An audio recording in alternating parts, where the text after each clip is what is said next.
मित्रांनो, आपलं आता पहिल्या गणपतीचं दर्शन झालेलं आहे. आपण मोरगावच्या मयुरेश्वराचं दर्शन घेतलेलं आहे. सिद्धटेकचे सिद्धिविनायकाच्या दर्शनासाठी आपण पुढे चाललेलो आहोत. बाय कार आपण 2 गणपतींचं दर्शन घेणार आहोत. त्यानंतर आपली ही गाडी पुण्यामध्ये थांबणार आहे आणि त्याच्यानंतर आपण एसटीने प्रवास करून बाकीच्या गणपतीचं दर्शन घेणार आहोत.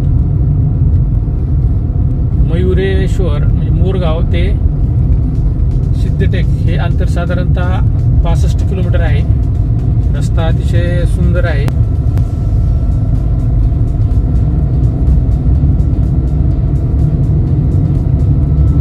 त्यामुळे आपल्याला हे अंतर ड्राईव्ह करताना आपण फास्ट जाणार आहोत आणि सिद्धिविनायकाचं दर्शन घेणार आहोत. चौकुला मार्गे आपल्याला पुढे जावं लागतं. हा आहे सिद्धटेकला जाण्यासाठीचा रोड.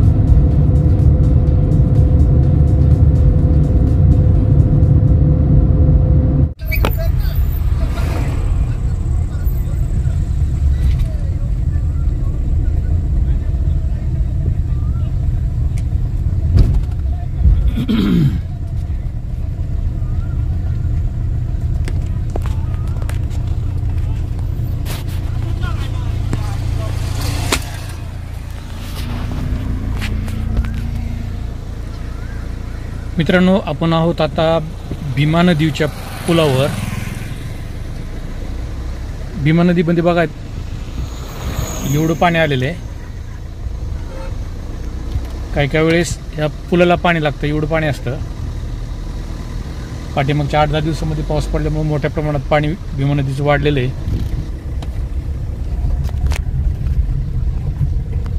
सिद्धिविनायक देवस्थान हे भीमा नदीच्या तीरावर वसलेलं आहे. अतिशय सुंदर असा नजारा आपल्याला या ठिकाणी बघायला मिळेल. भीमा नदी तुडुंब वाहताना आपल्याला दिसते. आपण बघू शकता या ठिकाणी जे भाविक आलेले आहेत, हे भाविक या ठिकाणी नदी पाहत बसलेले आहेत.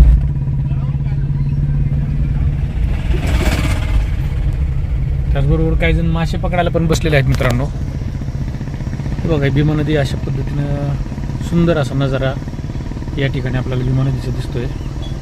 संध्याकाळचे जवळजवळ 7:30 वाजलेले आहेत.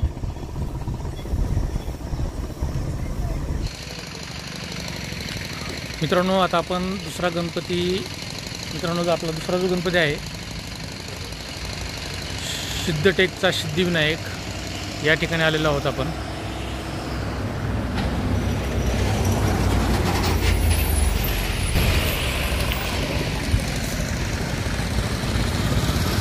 आता आपण दर्शन घेण्यासाठी जाणार आहोत.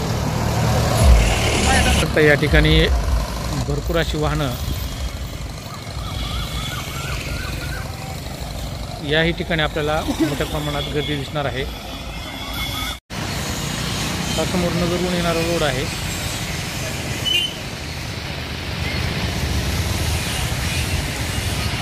कडचा पुणे रोड आहे. पुण्याकडून येणारा रोड, पाटसहून येणारा रोड.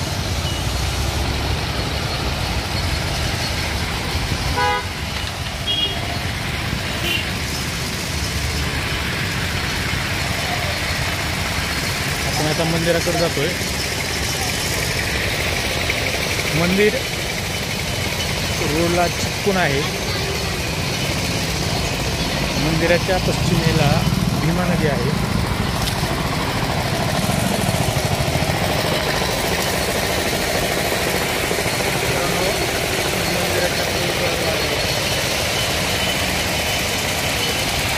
मंदिर मुख्य प्रवेशद्वार आहे. दगडी बांधकाम आहे.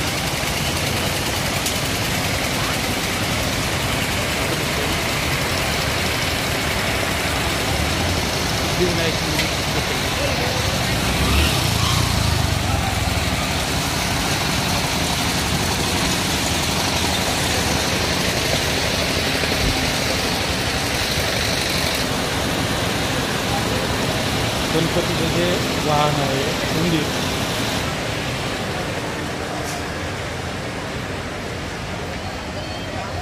मंदिराच्या प्रवेशद्वाराजवळ दोन्ही बाजूला मोठ्या प्रमाणात दुकानं आहेत, प्रसादाची दुकानं आहेत,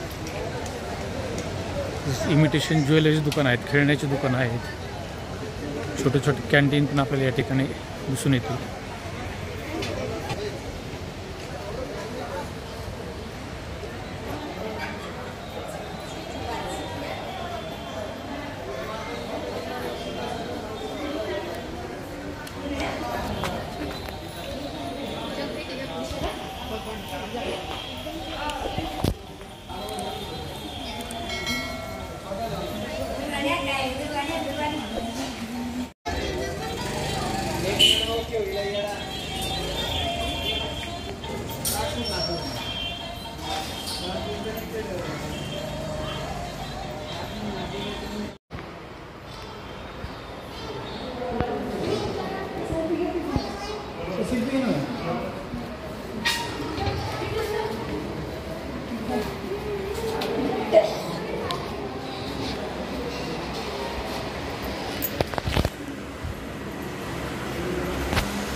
हा मंदिराचा मुख्य भाग आहे. मित्रांनो, आपलं आता बाप्पांचं दर्शन झालेलं आहे. आत्ता आपण बाहेर पडतोय. या ठिकाणी फोटोग्राफीला बंदी असल्यामुळं आपण व्हिडिओ शूटिंग आणि फोटोग्राफी करू शकत नाही. हा सिद्धिविनायकाचा अंगारा आहे.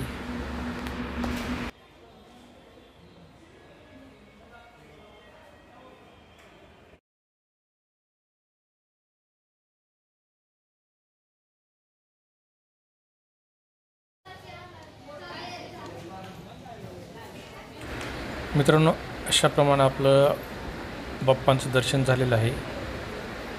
आपण अष्टविनायकापैकी 2 नंबरचे गणपती म्हणजे बाप्पा सिद्धिविनायकाचं आपण दर्शन घेतलेलं आहे. यानंतर आपण पाली येथील बल्लाळेश्वराच्या दर्शनासाठी जाणार आहोत. बल्लाळेश्वराच्या दर्शनाला जाण्यासाठी आपल्याला पुणे ओलांडून पुढे जावं लागणार आहे. बल्लाळेश्वर रायगड जिल्ह्यामध्ये आहे. मित्रांनो, आपण हिंदू रीतिरिवाजानुसार अष्टविनायकाचं दर्शन करणार आहोत. ज्या पद्धतीने शास्त्रात सांगितलेलं आहे त्या पद्धतीने आपण प्रत्येक गणपतीचे दर्शन करणार आहोत. मध्ये आधी कुठल्याही गणपती दर्शन घेणार नाही.